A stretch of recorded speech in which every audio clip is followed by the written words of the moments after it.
Class, మా తమ్ముడు 2వ క్లాసు. పెద్దవాడిని నేను 1వ క్లాసు, అదేంది చిన్నవాడు 2. ఎందుకంటే వాడు బాగా చదువుతాడు కాబట్టి. ఎందుకు నీకు స్కూల్ అంటే ఇష్టం లేదా? ఇష్టం లేదని కాదు, మన తలరాత ప్రతి ఒక్కరు చదువు రాదు కదా. ఇప్పుడు పరీక్ష రాస్తాం, ప్రతి ఒక్కరు పాస్ అవుతారు, రాదు కదా, రాదు, ఎవడో ఒకడే వస్తాడు. అలా అనేసి మనం కూడా స్కూల్కి పోయాం. పోతే 1వ క్లాస్ వరకు చదివాము. బుక్ ఇచ్చారనమాట.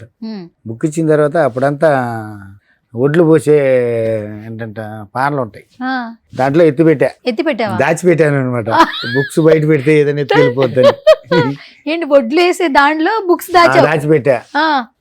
ఉదయం లేచి రెడీ అయిపోయి స్కూల్కి పోదాం నా బుక్ తీసుకుని అనేసి దాంట్లో పోయి చూసా. ఎలుగులు మొత్తం మొత్తం కొరిగేసింది. నెక్స్ట్ ఏమైంది?